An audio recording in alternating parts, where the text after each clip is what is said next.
Hey there, welcome back to X-Space. Selamat datang kembali di keluarga X-Space. Oke, hari ini kita akan belajar lanjut di keluarga past perfect. Jadi saya pun sampai mabuk bilangnya keluarga X-Space. Karena kita udah belajar banyak keluarga sejauh ini kan. Keluarga verb, keluarga adjective, keluarga passive, keluarga perfect. Sekarang kita masuk di past perfect yang unik. Sekarang kita akan belajar nanya.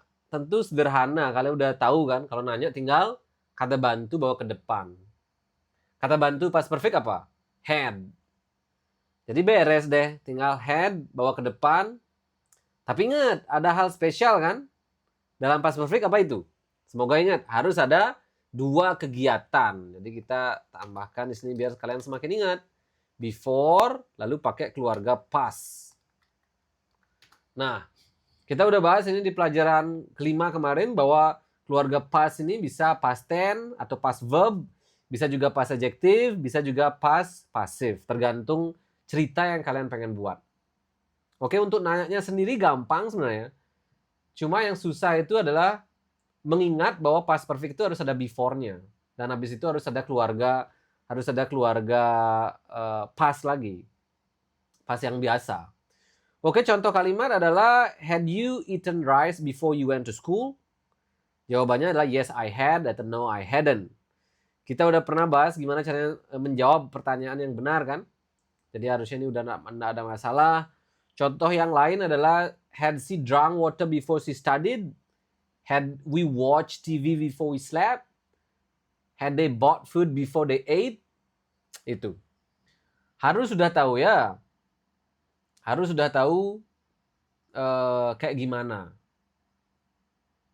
cara konstruksinya. Karena kita udah bahas ini.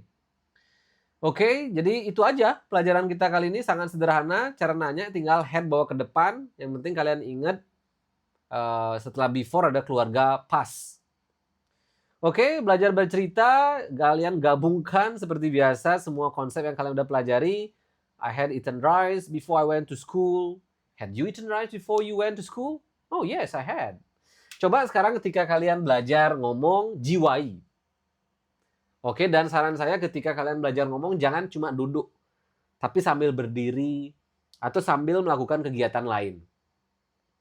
Karena di kehidupan nyata ketika kita ngomong, itu kita nggak akan gini aja. Kita nggak akan sambil duduk aja. Biasanya kita sambil jalan, lari, masak, nyapu, banyak hal. Itulah yang membuat speaking lebih susah. Kenapa orang banyak nggak bisa speaking? Karena mereka latihan speaking cuma sambil duduk. Jadinya mereka fokus speaking kan. Tapi di kehidupan nyata ketika mereka benar-benar menggunakan bahasa Inggrisnya, mereka speaking sambil melakukan hal lain. Jadinya mereka nggak prepare, nggak siap. Karena kenyataannya lebih susah daripada latihan. Harusnya kita buat latihan jauh lebih susah dibandingkan hal nyatanya, the real test. Itulah kenapa sekarang kalau kalian pengen belajar speaking yang lebih bagus, kalian harus mulai belajar speaking jangan hanya duduk aja. Tapi sambil jalan kah, sambil lari kah, sambil apa kah, sambil berenang, oke, if you can. Jadi itu, belajar itu. Oke, tapi sekali lagi yang penting di sini adalah gabungkan semua konsep. Ya, saya udah ulang ini kayak hampir 100 kalian saya bilang ini, jadi terus ulang-ulang konsep-konsep sebelumnya, lu gabungkan, belajar buat cerita semenarik mungkin, sekreatif mungkin, oke? Nah, kemudian bisa jawab ini nggak? Ini tentu gampang. Apa kamu sudah makan nasi? Ya, ini udah. Kalian pasti bisa, ya kan? Harus bisa. Kalau ini nggak bisa ya harus putar balik lagi, belajar dulu. Jangan buru-buru. Jangan buru-buru, oke? Bener-bener pahami. Kalau sudah paham baru lanjut. Ya, kirim jawaban kalian ke komen biar nanti kita cek. Dan seperti biasa, kalau kalian pengen belajar lebih cepat, kalian bisa ngapain? Kalian bisa DM kami di Instagram. Kalian bisa nyoba kelasnya gratis. Oke, kalian juga bisa melakukan penerjemahan tersumpah di X-Space. Kita ada simulasi IELTS TOEFL, persiapan banyak hal. You can just let us know, kasih tahu aja kalau ada yang kita bisa bantu. Oke, semangat dan sampai jumpa. See you soon guys.